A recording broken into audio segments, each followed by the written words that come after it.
La radio est une imagination. La vôtre. Bienvenue sur iRadio.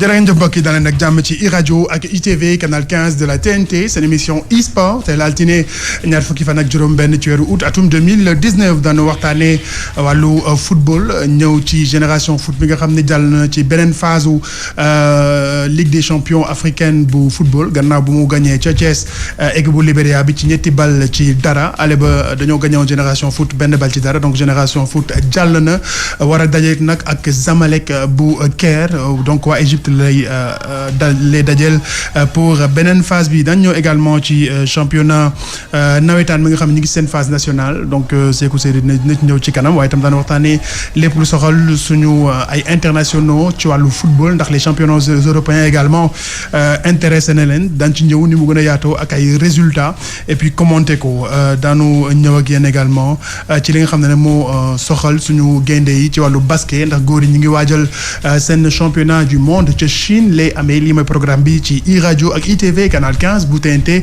comme chaque lundi et vendredi ma ànd ceeg Pape Malick Diaw Pape Malick maa ngi lay nuyu. maa ngi lay fay bu baax di nuyu auditeurs et téléspectateurs iRadio ak ITV comme d'habitude. di leen wax ñu dalaat jàmm ci seen émission préférée. jaajëf Sékou Seydi ñu ngi lay nuyu. maa ngi lay fay buuba di nuyu auditeurs yi rajo. ak téléspectateurs yi ITV. di leen wax ñu dal ak jàmm ci e-sport. d'accord voilà donc ñu démarrer avec résultat wu génération foot gis nañu diggam ak Oilers bu Libéria match retour bi mobilisation bi c'était quand même exceptionnel au niveau de Thiès et puis ça a permis donc à génération foot ak seen talent bien sûr de gagner par 3-0.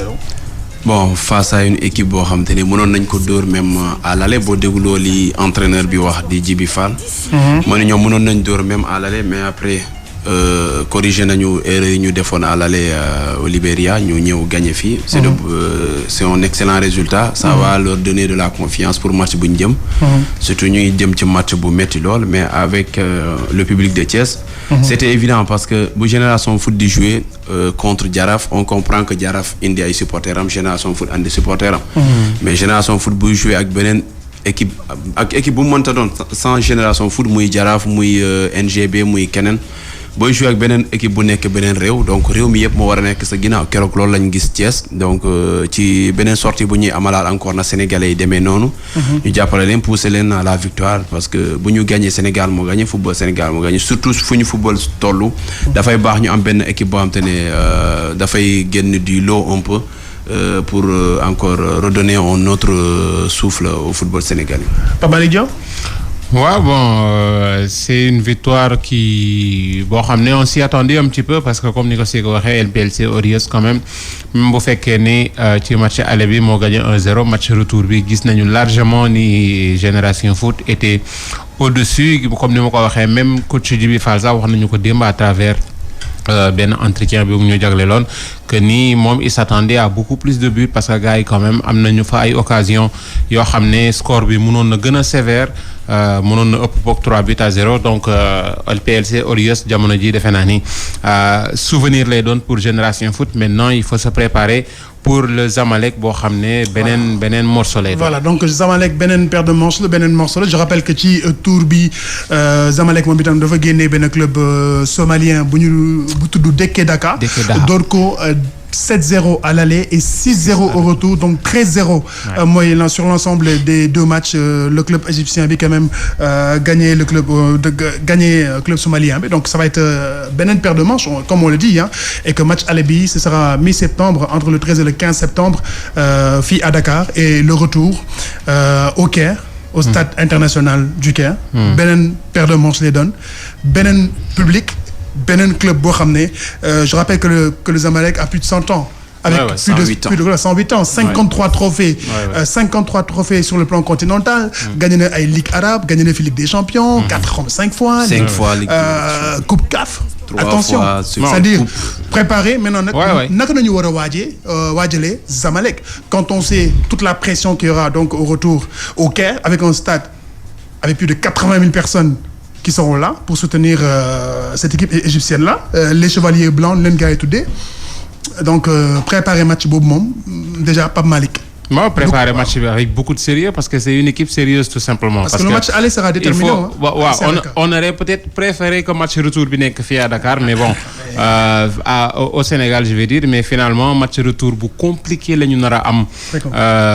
Fële ca Caire mais il ne faut pas aussi prendre en considération 13-0 yi mu dóor Dekeda parce que équipe somalienne la boo xam ne bon.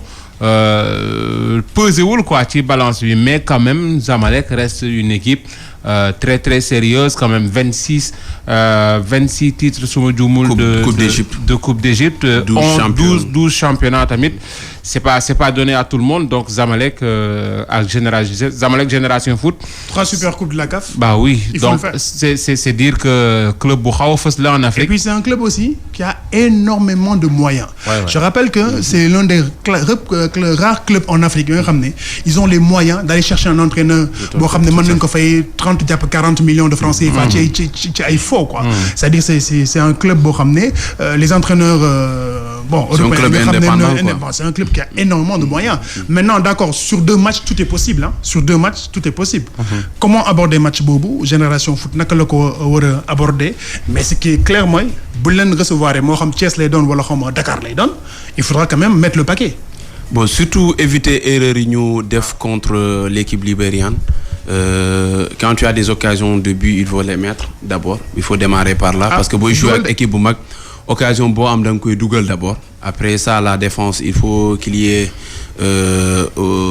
benn défense boo xam te ne au moins dafay permettre. li nga man bëgguma sax di wax affaire arbitrage. Non je parle pas d'arbitrage. Je veux dire je veux pas trop parler d'arbitrage mais un club comme le Zamalek. boo juumee ba dem seen dëkk fay. C'est sûr que yenn arbitres yi moom. Non mais du côté ils ne vont déjà. Du côté arbitrage on l'a vécu. Génération Foot l'a vécu. wax na ko match bi passé. Et c'était pas avec avec tout le respect que j'ai pour ce club-là, c'est pas un nom ronflant du foot africain. Maintenant, quand tu arbitres le Zamalek au Caire, beneen taxawaay nga am yenn arbitre yi pour ñu may leen penalty wala dara wala rouge dafa ñu ko muy dara. Non mais gis nañu daaw li jaraf li leen dal fële li ñu dund Maroc gis nañu Génération Foot lu mu fi dund année yëpp ak arbitrage yi surtout accueil bi déjà. Parce que Zamalek depuis ci aéroport la ñu commencé sonn. Zamalek aussi dafa 10. Dafa 10 quoi. C'est-à-dire dafa 10. Voilà dafa 10 c'est-à-dire. Mais après ça c'est un autre aspect. Aspect côté terrain bi man je veux dire par là ci terrain bi je pense que différence bi fa lay nekk après.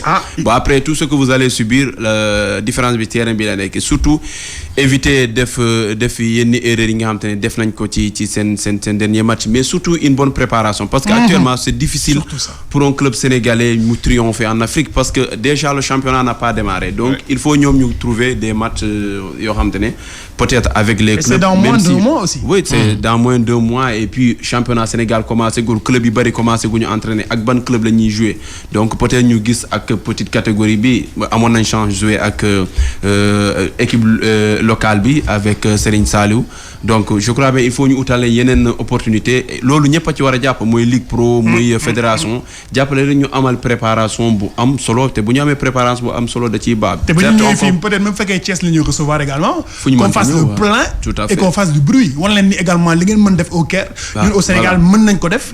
et que voilà mën nañ leen pousser à ce qu'ils prennent 2-3 buts. Tout à fait parce que am na résultat boo xam ne boo ko fi amee bon tu as l'avantage. Après c'est des mën nañ comprendre ils ont de jeunes joueurs.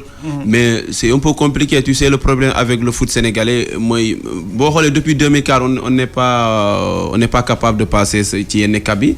C'est parce que voilà mënuñu tenir suñu joueurs yi. On comprend man mënuma laa liggéeyal nga may fay exemple 200 000 bon nga gis keneen ku ma mën a fay 1 million bon entre sénégalais da ngay naan non kii naa ko bàyyi parce que am na famille bu muy gérer on comprend parfois bu ñuy bàyyi seen joueurs yi ñu dem mais après là c'est une compétition boo xam ne boo ko passé tu as apporté 800 millions ou bien 700 millions boo duggee phase de groupe donc c'est important tamit nga ciy dem parfois il faut nga bàyyi dara pour am dara donc du coup su fekkee ne ñun mën ñu gérer suñu joueurs yi côté finance donc bu ñu amee genre compétition yi il faut que ligue yëpp il faut que président du club yëpp jàpp ci par là ñu jàppale ñu am ay matchs amicaux ñu jàppale leen public bi ñëw pousser leen mais surtout ñoom ñu jouer match bi à fond donc ñu luy occasion bu ñu am dugal ko mais éviter tamit yenn kii terre à terre bi ñu gisoon contre équipe libérienne bi parce que keroog mënoon nañ d'or 5, mais d'or 5, on match après, c'est mettre des buts.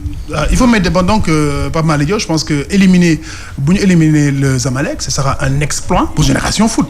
C'est-à-dire boo éliminer Zamalek moom on va te regarder ci beneen bët lañ lay xoolee. Ils vont dire ñii de Génération Foot bu Sénégal moo toogloo Zamalek ce géant d'Afrique, mais pour wàcce ce géant d'Afrique là il faudra se préparer en amont et en aval. C'est pas seulement sur le terrain, même en dehors du terrain, au niveau des dirigeants, c'est-à-dire il faudra jouer le rôle pleinement. Xam ni que bu ñu ñëwee le match retour au Caire, il y aura une tentative de déstabilisation boo xam ne ci boor yëpp leen à l'aéroport, à l'hôtel nañ leen perturber, mais loolu yëpp également il faudra nag ñun tamit suñu ay dirigeants jouer seen rôle ci affaire bi xam ne également affaire bi du rek ci terrain bi, il faudra également faire du bruit en dehors. Bon, de toute façon defe naa ni dundoon nañ ko ba pare en Génération Foot ak Maroc. Voyage bi ñu amoon Maroc defe naa ni jàng nañ ci lu bëri parce que même pas laataa match bi sax dinañ la jéem a déstabiliser. Voilà non mais gars yi benn chauffeur lañ d'entraînement yeeg du wax français du wax dara arabe lay wax. Voilà c'est compliqué pour te dire que ni que ñoom dañuy profiter ci seen kii yëpp pour déstabiliser la avant match bi ci biir match bi aussi donc ñun ñooy njëkk a accueillir, il faudra profiter aussi de l'ambiance. Il faut être efficace devant. Il faut être efficace. Efficace devant, d'accord. Génération Foot sax gëm naa ni devant ils sont, mais surtout éviter de prendre le but ici. Surtout ça, le but il faut pas le prendre. Man contre ça parce que tey comme ni nga ko waxee éliminer Zamalek bis boo demoon ci phase de poule. Oui, parce que éliminer koo xam ne il est capable de prendre ce trophée tamit beneen bët c'est sûr que lañ lay xoolee. Koo xam ne am na 52 coupes. Voilà, mi ngi noonu beneen bët lañ lay xoolee, mais ça passe d'abord par ce tour-là. Et moi, je dis qu'il faudra éviter de prendre le but ici à Dakar et battre au moins 3-0 pour dem Zamalek parce que fallait checker moom non. Il faut juste se conformer comme Ajax contre le Real Madrid parce que après l'histoire le doyen Laye Diaw da koy wax en football en sport on ne conjugue pas forcément au passé. Donc après c'est un match boo xam te ne mi ngi ñëw, il faut le préparer sérieusement, jouer sa force, mais éviter aussi il faut mu am benn complicité dans l'effort. D'accord, mais est-ce que mën nañu am yaakaar parce que démb bi ñu ne Génération Foot Zamalek lay am sur les réseaux sociaux tu as vu certaines réactions de waaw Zamalek. Donc est-ce que peut-être mënuñu am yaakaar c'est vrai que Zamalek tam nañ dem ci compétition africaine ñu am un petit relâchement peut-être xaw a xeeb tuuti Génération Foot bon de manière on va dire involontairement quoi, et que ñun aussi ñu mën a profiter ci loolu pourquoi pas pour mettre le coup. Non tout à fait parce que surprise bi mooy nekk Génération Foot door Zamalek. Surtout c'est ça, mais alors que nous le football on aime bien les surprises. Voilà, on aime bien les surprises et puis loolu day mettre Génération Foot à l'aise parce que du moment où ngay jouer ay équipe boo xamante ne moo gën a mag ci Afrique après en tant que jeune joueur Ligue africaine nekk benn vitrine, tu te dis voilà c'est une occasion de me lâcher et puis de montrer que j'ai de la capacité de faire valoir mon talent. Ñu def ko je pense bien tey fekkee pression day am ci côté Zamalek lay nekk parce que c'est une grande équipe. Une équipe qui a presque tout raflé en Afrique. Donc Génération Foot lu ñuy ñëw mooy ni touche bu ñu am mooy ne c'est une équipe joueuse ci ballon. ñu jéem a jouer seen jeu, ils jouent à domicile, faire tout pour gagner à domicile, éviter de prendre le maximum de buts. Même fekk bañ a jël sa but. nga gagné fii après boo demee Zamalek. fallait nga xam ne ni loolu nga fay fekk parce que aujourd'hui Génération Foot ils auront la chance de savoir ne bu ñu génnee lii ak lii moo leen di fekk ci dëkku ci Égypte mais lii ak lii moo leen di fekk Maroc parce que commencé nañu am expérience ñu ngi fay dem donc il faut fii nii ñu assurer fii d'abord à Dakar parce que fii boo fi gañewul moom c'est mort. Mais quand même man mënumaa toog man gëm naa ni Génération Foot mën na cee génn. Mais bien sûr. Parce que après tout. Bon, je vais pas dire banalement c'est un match de foot. Bon, si on sait l'adversaire en face, si on sait moyen yu ñuy def pour ñoom ce qu'ils dépensent, c'est pas pour se limiter en Égypte, c'est pour aller en Afrique.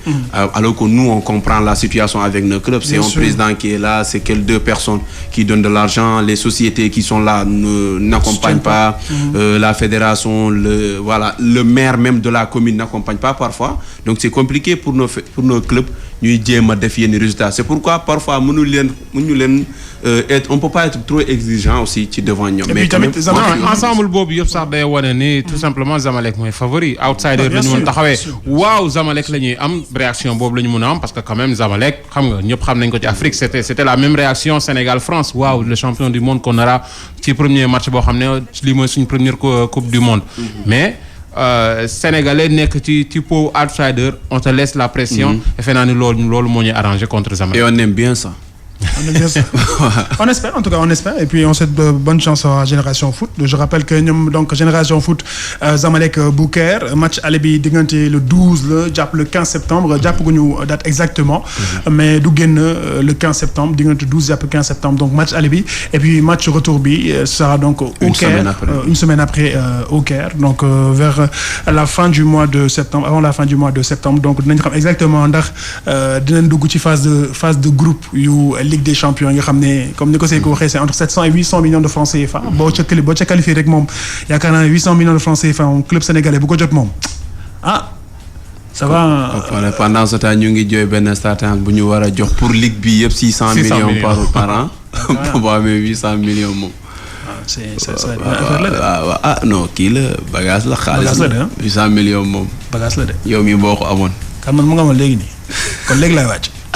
C'est facile. Allez, je rappelle que yéen a ngi déglu seen émission iRadio ci iSport ci iRadio 90.3 ak ci ITV canal 15 de la TNT voilà donc mu nekkoon pàcc bi ñu jagleeloon Génération Foot mi nga xam ne jàll na ci second tour bi diggam ak Zamalek la war a doon donc dañ ci ñëwaat nu mu gën a yaatoo ak équipe sport bu iRadio te aussi Pape Malick Diaw nawetaan bi commencé na ci yeneen zone yi nga xam ne ñoo nekk ci biir réew mi Dakar moom bon dooraguñu nawetaan yi ba léegi parce que boo ñëwee ci zone bu nekk fii bon secteur bi laa bëgg a wax ci commune de Dakar déjà amuñu terrain bu fonctionnel bu ñu mën a wax Demba Diop ba léegi nii Facaw li ne woon jógewu fa Iba Mar Diop c'est très compliqué amul lumière donc gars yi daal ñu ngi xaar diggante peut-être Léopold Sédar Senghor également est-ce que daanu ko jox nawetaan bi ou pas on ne sait pas encore donc commune de Dakar ñoom am nañu problème nawetaan bi léegi engouement bi fi doon am sax gisatuñu ko moo yenn heures yi daan nga gis li nga xam ne moo yenn joueurs yi bokk pare équipement doxantu dem ba terrain entraîné wu engouement bi daal supporters yi génn taxaw ci bopp koñ yi asiko yi tuuti mais ren moom lépp a dee quoi parce que comme ni nga ko waxee Demba Diop la fa ne woon mi ngi fa Léopold Sédar Senghor li yàlla xam doy na te gaañu moom école police xalaatuñu ko moo tax sama classe gii dañ naan bon su ma naree fubali école police toog suñu kër seetaan sama télé moom ko gënal donc defe naa ni loolu aussi xaw na rey nawetaan bi ci fii ci Dakar en tout cas bu fekkee ni yeneen régions yi ñu ngi dundal ren nawetaan ba léegi parce que am nañu fu ñu ko jouer mais Dakar c'est dommage quoi c'est dommage ba li nga xam ne moo di nawetaan yi encore une fois muy football boo xam ne ñëpp ràññee nañ ko ñëpp ba sa day dundal koñ aussi. day dundal koñ et puis emploi du temps la zone Dakar bi quelques résultats nga jox ko gars yi. oui phase nationale ci wàllum cadet yi. waaw ci Dakar zone 6 commencé nañ ñoom. zone 6 programme ces résultats commencé zone 5 zone 6 commencé nañ. zone 6 même Guédiawaye commencé na. bul fàtte équipe Migi bi door na fi Cheikh Diop 6 ans. Ah oui 6-0 Dakar waaw zone 5 vendredi. Mérina ak Guy Sor dañoo match nul 0-0 Guney Taglo ak Sumpegi. Sumpegi moo daan Sumpegi voilà moo. Sumpegi moo daan ñaari bal ci dara niki samedi Comico moo daan Déggo benn bal ci dara. Cité Avion moo daan Guy gi 2 balles 2-1 et puis dimanche niki Yaakaar ak Jàppo ñoo def match nul 0-0 jàkkaarloo ak Jaloore ñoom tamit dañoo nul Haute-Cave Dakar zone 6 Yoff résultat première journée jeudi lañ tàmbali ñoom ñoom dañuy jouer ñoom Océan ak Andengaañ dañoo nul 0-0 Tongoor ak Yego Tongoor moo door Yego Mbengeen moo door Déggo 1-0 samedi Antenne moo door Ndiare 1-0 Ngaparu Ndenat moo ko daan benn bal ci dara Askay ak Xeeru Fajar dañoo mat équipe bu mag la Xeeru Fajar moom yàgg naa ko dégg Xeeru Fajar moom yàgg naa ko dégg dañoo mat nul waa zone 8B ñoom tamit door nañu ñoom Stade Léopold Senghor la ñuy jouer Stade Léopold bi ngay wax ni gars ñu ngi fay football donc voilà Léopold Sédar Senghor bu ñu newoon dañ koy tëj defar ko mais bon déggoo li ma la wax Léopold Senghor gi Léopold Senghor boo muyul xam nga lu ñu koy mujje bàyyi ko nawetaan bi jël leen. non boo moytul mbalit lañ ciy def léegi après. waaw foofu la zone 8B footballé mercredi. Pikine tamit la ñuy football comme ñoom mercredi la ñuy football. mais dimanche amoon na ay match. Déggo moo daan AM Diom. 2-1 bokk Jeff moo daan Kaas bi. 1-0 ndaali kii Sancaan moo ko daan. benn bal ci dara ni kii mercredi nag dinañ amal match 15h. ANC ak Renaissance 17h0 Jant bi Bidéo bi. 19h antenne 811 Kawsara. Entente 811 waaw Entente 811. ak Kawsara unité 8 ak unité 11. Kawsara yàgg naa ko dégg waaw zone 4. Pikine ñoom door nañu ñoom parce que am nañu Alassane Djigo. waaw Pikine am nañu Alassane Djigo Amadou Bari Guédiawaye am na Amadou Bari. donc ñoom. Pikine la moo fa xew Ngesu moo daan bokk jom. ñaari bal ci dara. usine kii moo ko daan Castel benn bal ci dara Yaakaar ak Orix dañoo match nul 0-0. samedi Etacof moo daan 3G. 2 buts à 1 3G tamit xaw na doy waar Lambaye moo daan Manko 2-0 Bagdad ak Jàppo dañoo match nul 3-3 Pikine zone 10 Alassane Djigo niki tey am na match 19h Ngalam ak Nasroulaye 21h Jàppo programme tey bi programme tey bi mardi suba Mandela ak Manko lay doon Sam 3 Medina Fass Mbao Sika Mbao waaw Guédiawaye ñu jeexalee Guédiawaye première journée bi Gounass kii di Dargase gi moo ko daan benn bal ci dara waaw Ceddo 80 moo daan Mag daan benn bal ci dara samedi penc moo daan Jaloore benn bal ci dara Wali daan ñetti mbaar benn bal ci dara dimanche jàkkaarloo ak moom sa réew dañoo match nul benn 1 but partout guy gi daan jàmbaar ñaari bal ci benn guy gi sama côté koñ la nekk. waaw sa côté koñ. guy gi et puis ñoom dañuy faral di dem phase nationale. donc équipe bu mag la donc loolu moo nekk résultat yi ak programme yi je crois que door nañu. et puis ñu fàttali auditeurs yi ak téléspectateurs yi nii Pape Malick Diaw suñu correspondant également daañu yónnee les résultats des nawetaan. bu ko defee les lundis et vendredis ñu jox leen ko ubbi une antenne nawetaan. pour auditeurs yi donc ku ci bëgg sax réagir moo xam sa gox la ci wàllu nawetaan ñoom Momar Alice Niang ca Ndar. ñoom Isidore Alexandre Sène ca Thiès un peu partout suñu fépp fu rajo bi nekk ci biir Sénégal ndax rajo bi ngi fépp suñu correspondant yi Pape Malick je pense que di nga def le maximum à travers e-stade ak e-sport di nga jox quand même le maximum de résultats nawetaan. Bah oui forcément comme kay championnat bi commencé gul. on aura quelque chose sous la dent. mu nga ko waaw phase nationale ma joxe waat quelques programmes. sànq joxe naa réveil Kaolack Kadiar bu Rissa Tool Athieri bu Louga ak Diamoral bu Ziguinchor. mardi. poule B bi dina jouer. suba waaw Marbat bu Louga ak Cosaan bu Saint-Louis Aiglon bu Kolda ak dëkkandoo Aiglon bu Kolda sama koñ la. waaw jamono bu Louga ak. bëri nga koñ de yow non man. dëkk Kolda laa dëkk Vélingara laa dëkk Guédiawaye laa dëkk. voilà c'est loolu moo nekk résultat yi ak programme bi ci tey ak suba. waaw li may nekk donc résultat bi ak programme yi tey ak suba. ci wàllu nawetaan c'est vrai que commune de Dakar moom ñi ngi xaar Pikine mi ngi joué Guédiawaye mi ngi joué Tëngéej également war nañu mën a joué au niveau du stade Ngalandou Diouf. ak Mbao waa Pikine ñoo moom stade Mbao si Pikine la bokk waaw donc en fait Dakar boo xoolee. Dakar nawetaan dafiy bëgg a dee quoi. même boo xoolee ci phase nationale bi xoolal club yi représenté département Dakar donc daanaka dafa néew dañuy gis rek un peu dañuy saluer encore démarche NGB ñaari tali yoo xam te ne ils sont tout fait pour trouver benn partenaire bi leen di tabaxal seen stade ñu am seen stade boobu parce que c'est le problème au Sénégal ou en Afrique te da ngay nekk benn club boo xam te ne am nga 100 ans wala 50 ans mënoo am benn terrain boo xam da nga fay entraîner te aussi mën nañu wax ni c'est un problème de politique sportive boo xam te ne dirigeants yi dañ koy am parce que mënoo ni yekk 50 ans 100 ans mënoo am terrain saa booy football boo xoolee ci yeneen régions yi li Dakar mënul def peut-être ñoom du parce que nangu nañ ko def mais am nañu espace bi mën nga am terrain suuf mën nga fa jouer mais Dakar amul espace boo xam te ne dañ fay tabaxtu stade Demba Diop lañ fa yoroon ñu fermer ko alors que Demba Diop fu mu nekk da doon dundal navétane donc il faut que autorités yi encore ñu xoolaat yan politique la ñuy mettre en place pour permettre jeunes yi ñu am espace yoo xam te ne dañ fay mën a jouer parce que navétane mooy activité boo xam ne jeunes yi dañ ciy dund jamono yi et puis ñi ciy dund sax am na ñoo xam ne navétane bi la ñu yaakaar pour mën a def seen activité ci wàllu commerce parce que boo demee ci stade yi gars yi di jaay crème ak gerte ak nangam donc je pense que amoon na activité yoo xam ne autour mi ngi woon tourner autour des navétanes mais pratiquement boo xool léegi pratiquement amatul waaw ba c'est sûr moom kay commerce bu rëy la sax mais xam nga yaa ngi tudd commerce bi sax mais aussi joueurs yi aussi. parce que ñëpp mënuñu tëb dugg Ligue 1 wala Ligue 2 wala ci national yi xam nga. nawetaan yi mun naa ne. mu ngoog vitrine la woon. vitrine la parce que. mën a dem dans un club. voilà parce que gars yi dañuy ñëw seetaan si nawetaan engouement bi mu am. festival bi mu am gars yi dañuy ñëw recruter si xool. donc c'est vraiment dommage pour Dakar nga xam ne. et puis y avait de grandes affiches Demba Diop da nga ñëw dégg moom sa réew ngelaw. oui stade bi fees del. oui et puis c'était ambiance la woon. xam nga ñëw tourné fii gis kusum diggante kusum ak jàppo. yeneen donc voilà donc affiches yooyu gars yi dañ ko namaat. mais malheureusement pour l'instant gars yi amuñu fi joué Iba Mar Diop bon.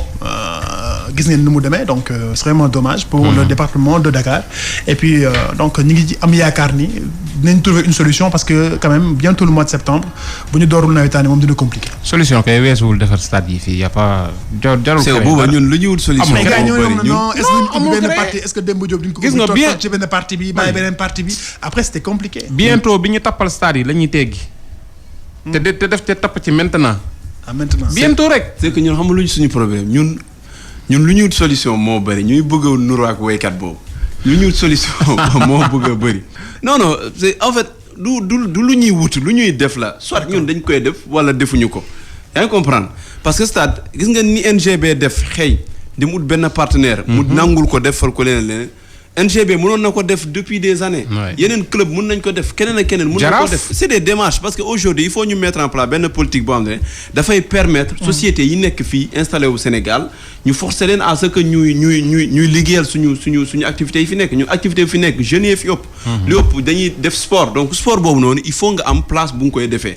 te Sénégal amuñu place ñun dañuy toog di wax mais. bëgg nañu résultat mais teguñu ay stratégie yi ñuy permettre ñu am résultat ba parce que résultat ci sport il faut nga am fooy tàggatu boo amul fooy tàggatu mënoo am résultat loolu bu ñu naxante te lu tax génération foot mi juddu 2000 ñëw fii di voilà moom suñu championnat entre guillemets c'est parce que ñoom am nañ fu ñu mën a tàggatoo am nañ fu ñu entraîner am nañ fu ñu accueillir équipe daan la foofu wala chaque jour bon amuñu problème boobu donc il faut d'abord équipe ballon ñun équipe bi dañuy am problème ballon équipe buy am problème ballon am problème terrain booy entraîner kooku mënul am résultat il faut qu'on se dise la vérité bu ñu bañ a naxante donc il faut ñun ñu delluwaat ñu defaraat suñu football bi même ñun suñu ligue bi ñuy naan ligue professionnelle il faut ñu xoolaat suñu professionnel titre boobu noonu aussi on ne peut pas se dire professionnel te chaque jour yëfi amateur la ñuy def chaque jour loolu la ñuy def ay dernier moment championnat bi mënul démarrer ay dernier moment arbitre bii nii daa mënul ñëw dernier moment non terrain bi du disponible am na ñuy concert foofu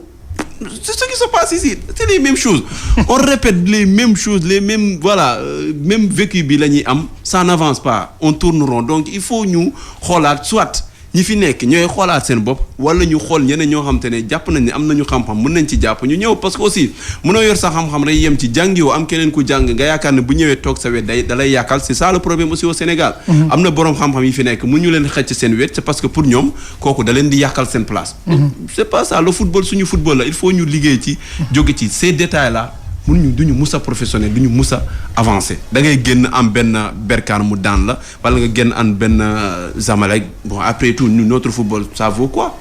Donoar ñu ñëw ci résultat championnat européen yi nga xam ne également intéressé na Sénégalais rawatina Sénégalais yi nga xam ne ñi ngi en équipe nationale donc Sénégalais yi nga xam ne ñu ngi leen di topp ñoom itam chaque week-end sur dans les stades européens donc on démarre par le championnat de France on a vu qu'on a quelques résultats ci championnat de France bi. Ouais, tout à fait, puisqu'on parle des Sénégalais. C'est, voilà, Idrissa Gana Gueye a fait ses débuts avec le Paris Saint-Germain. Une victoire de 4 buts à 0. Et des blessures. Voilà, beaucoup de blessés. Cavani pour 3 semaines. Donc Mbappé pour 4 semaines. Donc voilà.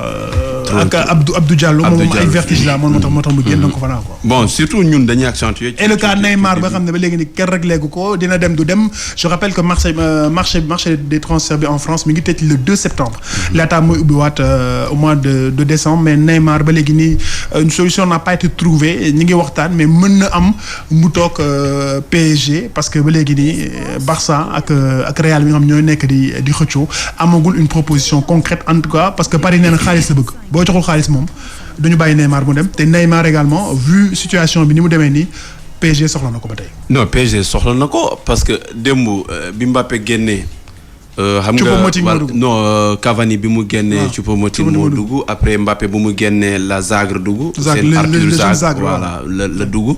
donc Neymar forcément dañ koy soxla mais après ça dépend su fekkee moom moo bëgg a toog ak lan mooy demee de toutes les façons moom bu xelam nekkee Barça aussi man je vois mal pourquoi Real ça di bëgg a jënd Neymar alors que xelam mi ngi Barça donc c'est un peu même ni bon il n'a pas le choix de toog Real xaritam mi nekk Barça alors que entre le Real et le Barça ça ne se passe pas comme ça mais ñun le Paris Saint-Germain man début Idrissa Gana Gueye ñun bon moo ci gën a intéressé après parce que après la coupe d'Afrique des Nations la transfert boo xam te dañ ko avorté woon saison dernière mu bëggoon dem tey mu def entrée bu am solo mu joué durant les 90 minutes je pense bien ñun c'est ce qu'on a besoin de voir avec notre équipe puisque ñun suñu objectif 2021 la ñëwuñu joué wuñu fenêtre FIFA bu septembre Mbaye Niang dugal na encore waaw Mbaye Niang après la coupe d'Afrique je crois bien. Je rappelle que Rennes bu Mbaye Niang moom mooy leader donc avec 9 points. Provisoirement pour le moment donc 3 matchs 3 victoires bonne entrée en matière. bu Rennes et puis on a vu Mbaye Niang tamit levé nañu option d'achat bi. 2 matchs enchaîné 2 matchs de but moom itam donc c'est bon pour Mbaye Niang. oui c'est bon c'est bon de le voir marquer enfin. Après des mois parce que Coupe d'Afrique bi yëpp dugalul benn but.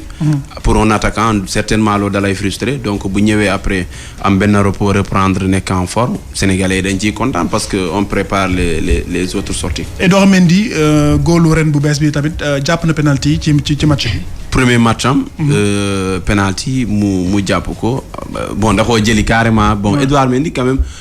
Quoi qu'on puisse dire c'est un bon gardien parce que boo xoolee même balaa muy ñëw gardien bi fa nekkoon ren. biñ ko laajee kan mooy numéro 1 dafa ne carrément c'est Edou parce que xam na ni bon moi je suis un ancien. je suis là pour voilà en cas de blessé et truc donc Edouard Mendy ses performances amul benn surprise c'est un gardien boo xam te ne man jàpp naa ni. ren am na saison boo xam ne bu ko defee déwén du fa toog. parce que ay Angleterre ñoo koy laaj ak wala Espagne. Pape Malick Diaw Amiens Nantes Amiens ki ñu ci intéressé xam nañ ko c'est Moussa Konaté mi nga xam ne il a peu joué mais Steven Gerrard bi nga xam mooy entraîneur Glasgow Rangers il veut Moussa Konaté pour ñëw ñoom bon dañu ñàkk seen match ñaari bal ci benn Moussa Konaté probablement sur le départ. bah oui su fekkee ren ba démarré na championnat bi parfaitement c'est pas le cas pour Amiens man je pense que Moussa aussi il peut en profiter parce que aussi gabarit bi mu am style de jeu bi mu am ça peut lui sourire en Angleterre quoi xamee nañ ko ku xaw physique. en Écosse waaw en Écosse bon même style de jeu bi la Écosse Angleterre. même style de jeu bi la xamee nañ leen physique. C'est en tout cas c'est mal parti pour lui quand on sait que Coupe d'Afrique ak Coupe du Monde yi nekk suñu kanam nii ay Habib Diallo yooyu ça ne sera pas facile pour être sélectionné Mbaye Niang ce qui est sûr moo di saison am commencé na ko bu baax 2 matchs 2 buts wax nañ ko léegi son 12e but en 2019 le 3e but de Rennes ci Ligue 1 c'est anecdotique donc day dugg ci Guinness quoi. Angers-Metz mooy match bi nga xam moo ëppoon ay sénégalais du côté d'Angers gis nañu Angers également dalal Metz amoon tamit départ bu baax. mais Angers da ko gagné ñetti bal ci dara. avec un trio dans l'attaque c'est 100% sénégalais.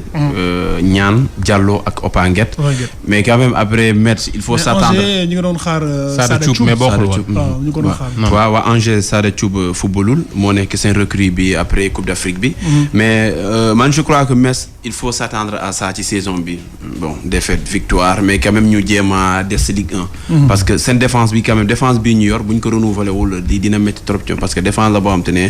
voilà c'est John Boy avec un banc John Boy et voilà ça déconne parfois ça tâtonne donc ak attaque xam nga France bon quoi qu'on puisse dire il y a des attaquants voilà ci seen championnat il y a des attaquants qui s'illustrent un peu partout donc il faut ñoom ñu xoolaat seen défense mais quand même un excellent début de saison pour Diallo. D'accord. Diallo qui s'illustre à chaque match et ñun tamit ñu gis suñu 3 trio attaque bi di football parce que lii mooy avenir équipe nationale Sénégal c'est Niane c'est Diallo c'est Opanguet qui a raté la Coupe d'Afrique des Nations lui aussi. D'accord donc ñu terminer avec Monaco Nîmes avant je rappelle que suba suite au championnat en France mardi la mercredi parce que sommet bi amoon ca Biarritz G7 bi taxoon yenn match yi ñu at leen donc suba Montpellier mooy dalal Lyon Lyon tamit avec Silvinho sur le banc Juninho ñëwaat nekk le directeur sportif également finalement on attend mais Monaco Nîmes daw ñu taxaw ci Monaco mi ngi jënd ba léegi nii Monaco on a vu Slimani le jël ak Ben Yedder mais ba léegi nii Monaco seen problème bi leen topp daaw ba léegi moo leen toppaat de.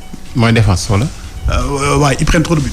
ils prennent trop de buts mais même bu fekkee ni recrues yi pourtant ñoo illustré en début de Slimani ak Ben Yedder mais derrière. ak Jemerson carton rouge boobu. oui vraiment. trop lourd. carton rouge bi mun naa ne moo leen xaw a kii mais parce que saison moom gudd na quoi. saison gudd na ils peuvent revenir tranquillement même bu fekkee ni Paris Saint-Germain moom ça n'attend pas. sur les points. mais au moins essayer de recoller au tableau quoi ak Monaco. Marseille bi nga xam ne moom it Monaco ngi jënd rek. Marseille bi nga xam ne moom it day alterner bon et du moins bon xam naa ne Babacar Ndaw fee mi ñuy déglu il est malade comme moi mais ñun tamit. on va essayer de recoller quoi tout comme bataille bi daal mi ngi fi Monaco Lyon Marseille. mais Lyon on a vu tamit quand même Juninho nekk à la direction sportive Silvinho sur le banc ñoom itam puissance offensive bu grave 12 buts. en 3 matchs. Mais donc c'est voilà quoi 6-0 lañ def bi passé. bon du gulet aussi ah Lyon xamee nañ ko entame bu baax c'est vrai que moom it. waaw continuité mooy problème am dem ba ci digg saison bi à chaque fois saa yu demee ak Ligue des champions bi dafay xaw a suux tuuti donc on va duñ ko juger gum quoi Silvinho ak Juninho on va attendre defe naa continuité moom la ñuy xaw a gën a juger ci Lyon parce que daaw aussi gisoon nañ. d'accord mercredi Lille Saint-Étienne Nice Marseille Nice tamit jënd nañ ko donc voilà mais ba ñu ngi xaar Marseille tamit ak le grand attaquant ñu doon xaar Benedetto. la Grinta. non mais bon on attend également Lille Saint-Étienne Lille ñoom itam seen départ ça va bon pas mal c'est vrai que 3 points la ñu am ko. Ils ont eu une défaite bi passée mais on espère que dinañ nekk à la relance. dès contre Saint-Étienne ça va être très difficile suba ci mercredi bi gannaaw suba sax ci mercredi bi. à 19h Nice Marseille mooy donc l'affiche de cette 3e journée du championnat de France ca Angleterre. ça va Ismaïla Sarr il a joué 15 minutes. léegi loo may xoolee ci Ismaïla Sarr mais ils ont perdu malheureusement. ils ont perdu 3-0 contre West Ham. Et Liverpool moom dafa daan Arsenal 3-1 bon Ismaïla Sarr avec un super Salah. waaw un super Salah on doublé et voilà et malheureusement Sadio n'avait pas marqué parce que ñun Sénégal dafay bëgg Sadio di dugal bu Salah dugalee gars dañuy bëgg mu dugal. mais quand même départ Liverpool bi. encore ni ñu jeexalee saison bi noonu la ñu déparé. voilà ni ñu jeexalee saison bi noonu la ñu déparé et je pense bien dina compliqué ren encore ci championnat bi surtout ay Man U ñu ngi leen di bàyyil chance ñuy dem ay Chelsea parce que Liverpool instant bi moo jiitu ci classement bi donc ay City mooy ñëw sa ginnaaw. après pour ay Man U ay Chelsea dabaat leen ce sera un peu compliqué parce que il faut que Liverpool tase ak benn Manchester City am kenn ku wàcc. mais sinon ak ni Man U di demee ni Chelsea di demee ni Arsenal di demee dafay compliqué loolu pour wàccee leen Watford Ismaïla Sarr. bon après loolu mooy charme Angleterre aussi tout le monde peut battre tout le monde. oui tout le monde peut battre. Attention. Tout le monde tout à fait loolu. puisque nous sommes juste à 2 journées. je crois bien donc 3 journées voilà donc waxaguñu dara en fait mais ce que je veux dire mais par là ay club yi mel ni Liverpool. City boo leen mayee yenn départ yi c'est difficile nga dabaal leen parce que daaw loolu moo dal Liverpool demoon na départ bu baax mais benn faux pas la def rek City ñëw. bon après est-ce que ñu ngi xaar United est-ce que ñu ngi xaar United ak yeneen ay Tottenham ak ci court peut-être Tottenham mais United ak Chelsea par exemple ak. effectivement Tottenham également dem dafa perdre. Tottenham dafa perdre moo tax tout le monde peut battre tout le monde Newcastle. United également on a gis nañu ñoom itam. Daniel James bi nga xam ni moom itam ñëw na jóge Swansea mais dañu ñàkk ci seen digg ak Crystal Palace et puis c'était à domicile aussi compliqué début difficile pour Solskjaer très compliqué perdre foofu Old Trafford théâtre des rêves comme on dit de moom c'était le théâtre des cauchemars 2-1 comme ni ma ko waxee rek quoi peut-être nuñ ko bu ñu leen devancer trop dina metti mais après xaaruñ leen aussi ci course boobu entre Liverpool ak City parce que aussi effectif bi ñu am Chelsea il compte sur ses jeunes United nee na parce que Chelsea ñu fàttali nii dañ leen tere pour ñu recruter. voilà donc kon ci jeunes yi la ñu compter. moom course boobu peut-être mun na carte pour qualification Ligue des Champions et tout wala Europa League. United li ma doon wax laay waxaat Lingard et Rashford ne sont pas des joueurs qui peuvent gagner championnat d'Angleterre non. trop tendre. non. D'accord ñu dem ci Espagne très rapidement Espagne tamit gis nañu boo nee Espagne foo ñu ne le Real de Madrid moom itam diggam ak Valladolid 1 but partout waaye nag waa Real d'abord le retour de James Rodriguez Debani Bale tamit danoon dem ñu non finalement dematul on a vu le match qu'il a fait donc voilà. Bon après finalement Real ba léegi nii ça ne rassure pas. Après finalement il fallait trouver benn terrain d'entente pour jéem a téye yenn joueurs yi. parce que banc bi aussi da ciy am solo. parce que équipe Real bi boo xoolee on a des blessés avec la blessure de Hazard. Bon ils ont des blessés voilà. bon supporter nga ma tax non moi je suis pas supporter. Le Real a des blessés donc c'est évident que ñu jéem a tourner loolu et puis bàyyi James bàyyi Bale. boo leen di bàyyi aussi ak fan nga leen di joxe. James encore blessé. bon James encore blessé. encore blessé voilà c'est tout un autre problème mais quand même le Real nu ñu démarrer saison bi c'est un peu comme saison daaw bi. voilà c'est un peu comme saison daaw bi dañuy ñëw fu ñu war a gagner ñu perte fa fu ñu leen di xaaru ñu génn fa. mais xam nga bisi daan di ñëwaat c'est que c'était pour indiwaat ay certitudes. parce que gis nañu bi muy ñëw jël Ligue des Champions jël tout donc amoon na ay certitudes donc bi Lopetegui demee ba nu woowaat ko on pensait que ni il avait largement le temps déjà amoon na la main mise sur la direction sportive avec les transferts et tout mais on voit ba léegi nii que le mal continue. Mais après il y a Pérez qui est derrière parce que les choix de Pérez parfois sont discutés. Mais justement choix la ñu wax mais Zidane bi muy ñëwaat beaucoup on dit dafay am mooy téye wàllu jënd joueur yi ak jaay bi moom mooy décider la preuve dafa noonu Bale comptetul sur moom ay circonstances def mu téyewaat ko ñoom xamee si ñoom il devait repartir il a fait appel à Jovic il a fait appel à Hazard qui est blessé et cetera donc ñu ngi doon en tout cas ñi ngi xaar bu Jovic ak Hazard ñëwee qu'est-ce que le Real va donner.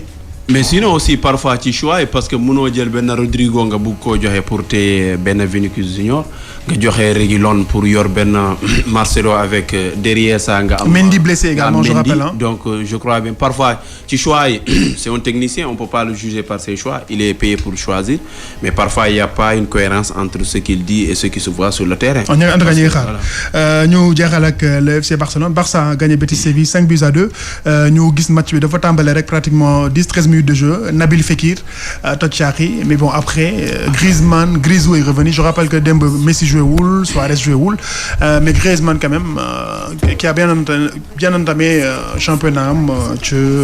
bah oui naturellement Blaugrana c'est pas on n'est pas à la Maison Blanche ay problème mu Neymar ak Navas ak Bale ak non ñoo song championnat bi tout à l'heure quoi.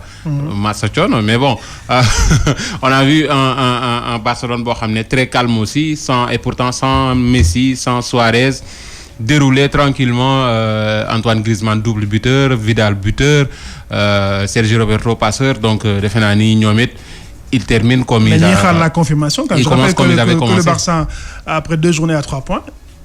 C'est qu'il n'arrive pas tout le temps. Faut pas oublier ça. Surtout faut pas oublier ça. Ils sont à une défaite et une victoire. Bon, il faut pas trop quand même. Faut pas aller vite en besogne. Ils ont commencé de façon. Bon, on va aller doucement. Dinañ ko waxaat. Et je rappelle que tirage de Ligue des Champions bi également c'est la semaine prochaine ñu xam les phases de groupe kan mooy daje kan donc on va suivre ça de très près pour vous fàttali leen donc gërëm leen bu baax gars yi je pense que on a fait le tour des na de wala jeex na Juve tamit di gagné na Parme ca Italie. waaw match bu neex je crois bien moo nekkoon match week-end bi parce que mais tey am na non Fiorentina moo non Naples Fiorentina. moom Juve la. Juve nga non Juve Parme mais xam nga le Parme était. waaw mais bon match boobu tamit métti woon na parce que Juve dafa arraché victoire bi mais Naples Fiorentina moo nekkoon match bi avec Kalidou Koulibaly yor Badjam. et Franck Ribéry qui a perdu Franck Ribéry nga xam ne moo doon quand même l'actualité de la semaine dernière ca Italie. Ribéry donc qui a signé pour 2 ans moom itam c'est vrai que du joué na 10 à 15 minutes. mais quand même. bon avec Boateng aussi. et Boateng également sur les bancs. il était man je crois bien buzz semaine bi kii moo ko jël le Camerounais. Choupo-Moting xam ne dugal na bii bu. waaw il a fait kenn xamul fu mu jaay bii boobu. il a mis un doublé mais après tout c'est pas un joueur qui est nul juste daaw dafa ñëw seen benn but mu arrêté ko et après là. mais dem entraîneur mi ngi wax ne Choupo-Moting c'est pas un numéro 9 moom il préfère jouer sur le côté. sur le côté waaw mais boo xoolee même avec Cameroun. quelque chose comme ça les jouer waaw ci côté bi lay jouer mais c'est pas un joueur qui est nul. bon mais après profil peut-être moom bu nit ñi di xaar ci moom la ñu gisul. mais supporter yi moom la gars yi di kaa ñëw ko xam loolu day am des fois joueurs yoo xam ne gars yi leen. mooy il était sur le départ gars dañoo bëggoon mu dem. mais après ça je pense bien doublé démb bi. may dina ko mayaat. avec la blessure de Cavani. Mbappé qui va aussi rater entre le départ et rester aussi. donc c'est évident nga téye kenn. non dina des Mbappé déjà day manquer 2 matchs championnat ak benn Ligue des Champions. donc tu n'as que Choupo-Moting et Zagreb et peut-être probable. en attendant Dybala pourquoi pas Migui Maram xam naa Migui mooy négocier contrat Dybala au Paris Saint-Germain c'est possible mais bon on attend parce que Leonardo nee na championnat seen mercato jeexagul et on va suivre cette semaine là d'ici la semaine prochaine xool ba xam quelles seront les prochaines recrues du Paris Saint-Germain ak yeneen club yi xam ne sénégalais yi bëgg na leen et puis on va revenir ci championnat guinéen bi ndax mi ngi wàcc ñoom itam tous ces championnats qui vous intéressent sur iRadio et ITV canal 15 de la TNT gars yi gërëm na leen Migui. dama ne mi ngi sax sa waay seeku. non. xam-xam da ngay nëru mi ngi man. waaw maa ngi lay gërëm di gërëm auditeurs yi ak téléspectateurs yi TV yi. leen jox dig daje aljuma. incha allah. Pape Malick Diaw. pareil joxaat leen rendez-vous dig daje aljuma en attendant yeneen en attendant phase nationale yi taxaw peut-être aussi nawetaan bi fii ci Dakar ak tirage au sort Ligue des Champions bi comme ni nga ko waxee. ak génération foot du ñuy waajal génération foot ak it entamu championnat bi on l'espère. waaw ñoom dañu koy xaar entre guillemets quoi. jërëjëf Malick Diaw gërëm bu baax Sékou Seydi gërëm yéen itam auditeur ak téléspectateur u iRadio ak ITV canal 15 bu TNT mu nekkoon seen émission e-sport jërë ngeen jëf. La radio est une imagination. La vôtre. Bienvenue sur iRadio.